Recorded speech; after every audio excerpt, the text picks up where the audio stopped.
Se houver eleições antecipadas, as sondagens mostram que o Partido Socialista está a disputar fortemente a liderança com a AD. O André Ventura, se o PS ganhar as eleições, tem noção de que não há uma maioria de esquerda, há uma maioria de direita. Continua à espera que Pedro Passos Coelho possa voltar?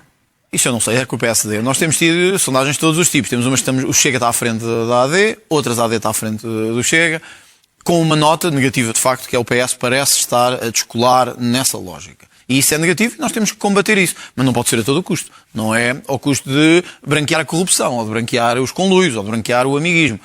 Para isso eu também tinha pensado, quando foi o caso da SPI não viva, não, mas vale manter o governo em funções, porque isto pode dar a vitória ao PS ou pode nos prejudicar. Eu não penso assim, há momentos em que nós temos que ter valores e agir em consonância. É o que eu tento fazer. O que é que pode resultar num cenário eleitoral que eu acho que não é desejável? Eu acho que, de facto, vai haver esse espaço tripartido. Acho que todas as sondagens mostram isso. Os três eleitorados acima dos 20% são do Chega, do PSD e do PS, uns mais do que outros. Acho que, em todo o caso, fica salvaguardada uma maioria de direita, seja com o Chega a liderar, seja com o PSD a liderar. Portanto, o PS não vai ter a vida fácil para voltar ao governo. E o André Ventura aceitaria ser ministro de um governo liderado por Pedro Passos Coelho? Eu certamente aceitaria ser primeiro-ministro de um governo liderado pelo Chega, que tivesse que fazer as suas coligações. A pergunta não é essa, se aceitaria integrar um governo liderado por Pedro Passos Coelho? O Chega é líder da oposição. O único cenário que eu meto é nós vencermos à direita às eleições. E acha que o Chega se apresentava a essas eleições em boa forma como partido?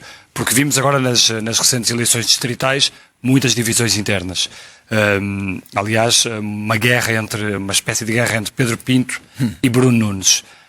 Isso são quê? Dores de crescimento? Faz parte da vida dos partidos?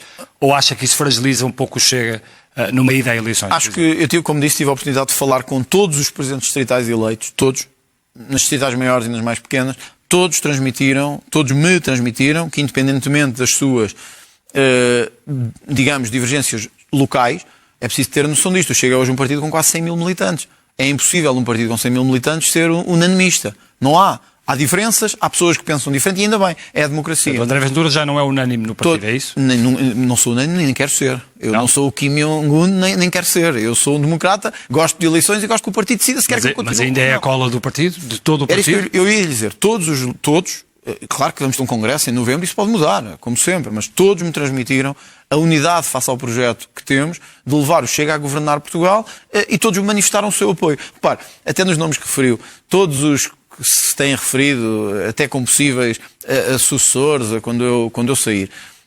Como eu dizia há pouco... Eu falo destes nomes, o Pedro Pinto é líder da bancada parlamentar. E o Bruno Nunes fez um post no Facebook meio enigmático.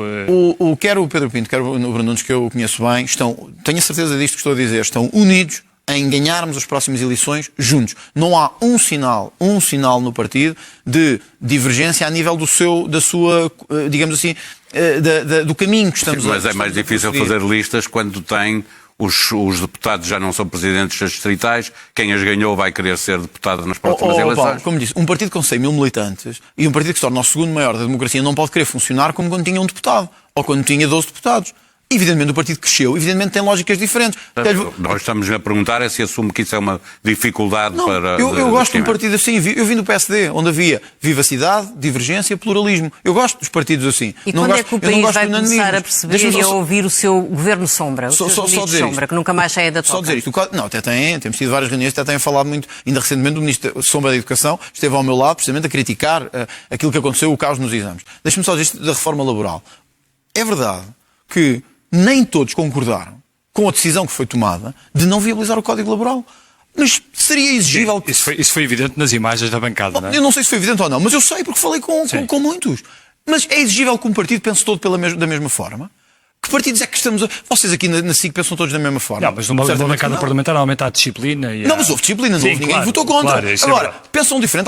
Alguns pensaram assim, podíamos ter ido mais longe na negociação, podíamos ter sido mais flexíveis aqui e ali, e também há muitos, que é a maior parte, e também há muitos no país que me agradeceram ter chumbado o Código Laboral. O que é que o levou a voltar atrás, a decidir não viabilizar? As sondagens. Não, acho que isso ficou claro. Houve uma negociação que envolvia descer a idade da reforma, que nós entendemos que é uma questão... Mas apareceu à 25ª hora. Não apareceu à 25ª hora. Apareceu até muito cedo na negociação. E até lhe digo mais. A Sra. Ministra do Trabalho aceitou descer a idade da reforma para os contribuintes por turnos, para aqueles que tinham tido metade da carreira contributiva por turnos. E à última hora, o Governo é que disse que afinal, o Primeiro-Ministro, que de facto nunca se tinha comprometido, também diga-se em abono da verdade, quem se tinha comprometido foi a Sra. Ministra do Trabalho, que depois veio dizer que não, muito mal, porque estavam mais pessoas até naquela reunião, acho que é de facto uma prova muito negativa de caráter, mas o Sr. Primeiro-Ministro disse-me, André, eu não me posso comprometer com isto porque não acredito nisto. Muito bem. E ficámos assim. Eu acredito que é preciso descer a idade da reforma. O Sr. Primeiro-Ministro disse-me que não acreditava nisso. Então não tínhamos condições para avançar numa reforma laboral, que era má e que nós dissemos que era má desde o início. Gostava só de voltar a uma pergunta que lhe fizemos atrás, que é a questão do Orçamento de Estado. Que exigências é que faz para negociar, viabilizar ou aprovar talvez o Orçamento de Estado? Eu acho que ainda estamos um pouco longe dessa fase. Sim, e eu não queria... questão que vai começar a ser discutida. O Chega vai olhar para o Orçamento de Estado e não vai tomar posições definitivas como nunca fez, com nada. Mesmo nas questões que referimos aqui há pouco, desde o IRC até à PSU, nós em todas elas fizemos o que outros não quiseram fazer. Ouvimos, lemos as propostas, tomámos decisões. Na PSU acabou por ser contrária, mas no IRC foi favorável. Mas é hoje mais fácil ou mais difícil olhar para o Orçamento de Estado? O que eu espero é que o Orçamento seja bom e resolva problemas das pessoas. Se não for bom e não resolver problemas das pessoas... Ou sem Luís Neves, vocês vão continuar a olhar para as propostas do Governo e do PSD e estar disponíveis eventualmente para conversar? Não, repare, se o Governo decidir baixar os impostos, o Chega não vai virar as costas. Se o PSD ou se o Governo algum dia aceitasse baixar a idade da reforma, vocês estariam sentados à mesa com o Soares a negociar. Só um partido mesquinho e com palas nos olhos e com uma distância muito curta é que pode, por razões que não são as razões estruturais da medida, dizer que não aprova uma medida que é boa para os portugueses por razões de natureza partidária. O André Ventura é que disse que se alterava a equação, não saísse, se alterava a equação. E altera-se a equação, porque é assim, eu não confio num governo que tem pessoas com este nível de gravidade suspeitas que insistem em não dar explicações. Então, a pergunta é essa. Isso não quer dizer que se o governo apresentar uma proposta no Parlamento para descer a idade da reforma, que nós vamos inviabilizar. Então em que é que se altera a equação? Qual é a em toda a equação da cooperação. A cooperação não vai só nas propostas de lei. A relação fica mais difícil, mas não acaba. Porque é uma relação que depende da integridade e da decência. Onde não há integridade e decência, o Chega não quer estar. Isso é uma evidência. Agora, se quiserem... Mas não há consequências práticas, basicamente. Vamos lá ver. Se quiserem melhorar o nível dos bombeiros para combater incêndios, o Chega vai estar contra? Evidentemente que não. Se quiserem melhorar as condições dos profissionais de saúde para poderem atender melhor e dar melhores respostas, vamos votar contra? Claro que não. Se quiserem descer a idade da reforma, cá estaremos. Então era o que faltava que o líder da oposição agora dissesse por birra, olha, eu agora não falo com mais ninguém. Então se é assim, eu não sou assim, não funciona assim.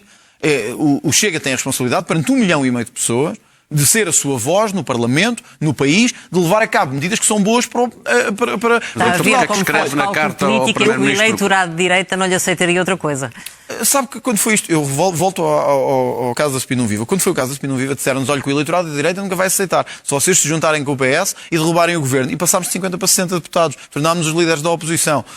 E acha que o eleitorado de direita gostou de vê-lo de punho erguido a acenar para os sindicalistas que estavam nas galerias do Sabe que isto Parlamento? É mesmo verdade. Eu já disse isto várias vezes. Eu estou-me nas tintas se o eleitorado é de direita, se é de esquerda, se é do centro, da extrema esquerda, do extremo centro, de onde for. Eu quero fazer as coisas que são boas para o país. É isso que quando eu me levanto de manhã, eu penso assim, em que é que eu hoje vou melhorar a vida do meu país? Como é que um líder partidário pode dizer que está nas tintas para o... Eu estou mesmo. Houve um que disse que se lixem as eleições. Isso é impossível. Houve um que disse que se lixem as eleições. Eu digo outra coisa. Eu disse que se lixem os eleitorados. Porque eu quero saber é do país. Eu quero saber se o país fica melhor ou pior. E por isso, o nosso histórico é claro. Houve propostas do Bloco de Esquerda para melhorar a vida dos polícias, dos auxiliares, dos magistrados, dos polícias, que nós aprovámos. Houve propostas vindas da direita que prejudicavam quem trabalha e nós chumbámos. É isto que eles não perceberam, que o Chega é diferente dos outros. O Chega não é o CDS nem a Iniciativa Liberal. O Chega não faz o cálculo a pensar assim, espera aí, isto é daquela direita bonita, nós vamos aprovar. Isto é de esquerda, nós já não gostamos. Nós queremos saber, estas medidas são boas ou não são boas. A apoiar propostas de Chega? Já aconteceu várias vezes, até com os bombeiros, com os polícias, com os auxiliares, com os médicos, etc. O Soares dizia aí, nessa cadeira onde está sentado, que hoje há muitas coligações negativas organizadas entre o Chega e o Partido Socialista. Dito pelo partido que se juntou com o PS para aprovar orçamentos de Estado, para aprovar a PSU, para aprovar a reforma do visto prévio que permitiu um bar aberto à corrupção. Quer dizer, dito por esses partidos. E o próprio Primeiro-Ministro no Estado da Nação também o disse, não é? É o argumento ótimo para uma distração. Enquanto o país fica mais pobre, enquanto os incêndios continuam sem ter resposta, enquanto a corrupção continua à frente de todos, enquanto continuamos a pagar indenizações ao Sócrates... Mas baixar a idade da reforma também não era completamente benéfico para o já lá país. vamos. Não, acho que era. Enquanto tudo isso acontece, qual é o melhor argumento? Atenção que eles estão a querer governar a partir do Parlamento. Mas quando alguém se levanta e diz assim, olha, então se acha isso mesmo? Porquê é que não apresenta ao Parlamento aqui uma moção de confiança? Isso já não, porque isso já é muito perigoso. Nós achamos mesmo, e eu vou dizer isto agora com toda a consequência, nós achamos mesmo que temos que descer a idade da reforma. E não é para a maior parte das pessoas concordar. É porque eu acho mesmo uma injustiça brutal alguns terem que trabalhar até aos 66 anos e 11 meses e outros poderem se reformar E ao acha fim que a de 10 Segurança anos Social ou aguenta? 15 anos e com reformas milionárias. Mas acha que aguenta ou não, André Ventura? A Segurança Social aguenta baixar a idade da reforma? Bom, olha, em França é 64 anos a idade de reforma. Portanto, se aguenta em França, também aguentará cá.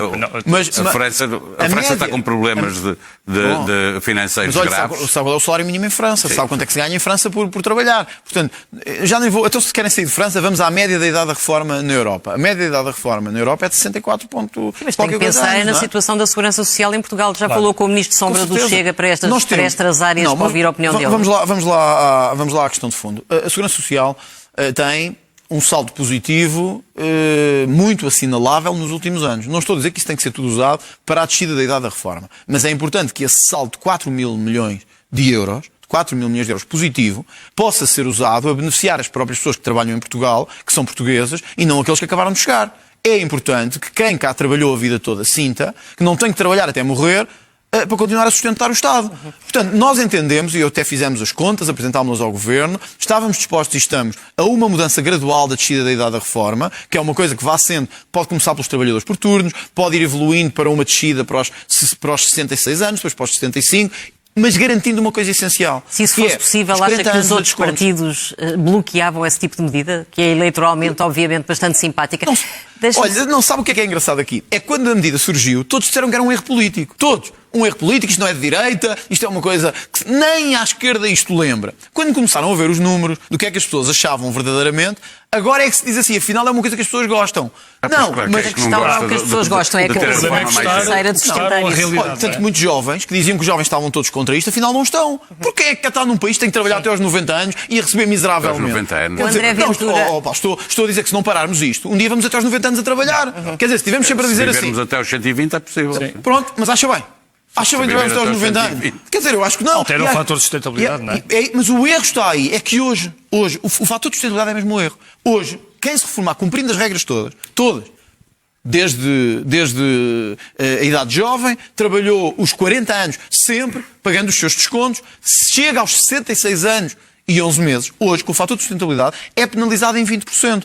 A pergunta legítima é, onde é que está o dinheiro destas pessoas? Eu sei onde é que está. Está na banca e no caos da banca, está no subsidiar toda a gente que não quer trabalhar, está em pagar um Estado monumental que não para de crescer. Desculpa, a verdade é esta. Senão não tínhamos o que as pessoas andaram a pagar durante 40 anos, podia-lhes ser devolvido. Não é porque anda a ser desbaratado no Estado. É isso que está a acontecer. Só uma última pergunta. O André Ventura diz que quando acorda a sua única preocupação é resolver os problemas das pessoas. Eu gostava de saber, nos dias em que acorda e sabe que vai lançar mais uma campanha contra os ciganos e contra os imigrantes, como é que fica a sua costela de católico conservador, nem estou a pensar no Papa Francisco, mas no Papa Bento XVI, que era absolutamente contra tudo o que fosse discriminação humana.